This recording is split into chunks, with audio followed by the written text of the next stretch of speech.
যদি উপহার পান তাহলে এটা আপনাদের ভালো না খারাপ? অবশ্যই ভালো। আমি আপনাদেরকে একটা দৃষ্টান্ত দিব, দিয়ে আপনাদেরকে কিছু কথা আমি বোঝাবো আজকে। আপনারা জানেন চেরির বন্দরের ঘুঘরাতলি জানেন তো? আমেনাবাকি, আইডিয়াল, সিটি রেসিডেন্সিয়াল স্কুলগুলো আছে না, শুনেন নাই? এখন ওদেরকে গুগলে সার্চ দিয়ে পাইতে হয়, ওদের আবেদনের ফর্ম গুগলে সার্চ দিয়ে নিতে হয়, বুঝলেন? যখন আমেনাবাকি হয় তখন কিন্তু তখনকারও ইতিহাস আমার জানা, নিজের চোখে দেখা। আর রেসিডেন্সিয়ালের তো আমার যেহেতু বন্ধু মানুষ সিটি, তার কাজে আমি ওখানে মোটামুটি ভাবে অতিথি হিসাবে ছিলাম যখন কলেজ প্রতিষ্ঠা হয় 2017 সালে। স্কুল প্রতিষ্ঠা হয় 2013 সালে, মূল কার্যক্রম শুরু হয় 2014 সালে। তখনও আমাকে আমন্ত্রণ জানানো হয়েছিল, কিন্তু আমি আমার অসুস্থতার কারণে যাইতে পারিনি, তখন আমি সৈয়দপুরে থাকতাম। তো যাই হোক, বিষয়টা হচ্ছে যে আজকে আরো অনেক আছে, মেহের হোসেন, তারপর আছে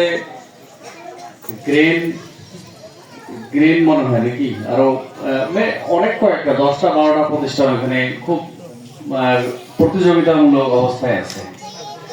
তো আপনারা জানেন আজকে থাকিয়া ন্যূনতম 5, 7, 10, 12 বছর আগে চেরির বন্দর কিন্তু দিনাজপুর ডিস্ট্রিক্টের যে 13টা থানা, চেরির বন্দর সবচেয়ে অবহেলিত ছিল। আমরা জানি যে খানসামা আমাদের অবহেলিত থানা, কিন্তু চেরির বন্দর আরো বেশি অবহেলিত ছিল। চেরির বন্দর আর হাকিমপুর, তৃতীয় অবস্থানে ছিল আমাদের খানসামা। তো এখন চেরির বন্দরকে শিক্ষার নগরী হিসেবে ঘোষণা করা হয়েছে।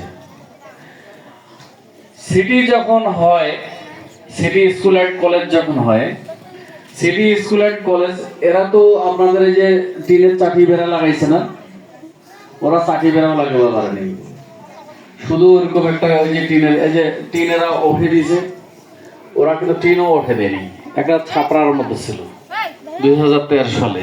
মানে আজকে থেকে কতদিন আগে? মাত্র 10, 11 বছর, 12 বছর আগে। তো আজকে নয়, আজকে থাকিয়া 5 বছর 7 বছর আগে, অর্থাৎ তারা প্রতিষ্ঠা করার 5-6 বছরের মধ্যেই ওরা একবারে করেন না। আমেনাবাকি যখন হয়, আমেনাবাকি শীর্ষে চলে গেছে। তারপরে যখন আইডিয়াল হয়, আইডিয়াল তার কম্পিটিশনে চলে গেছে।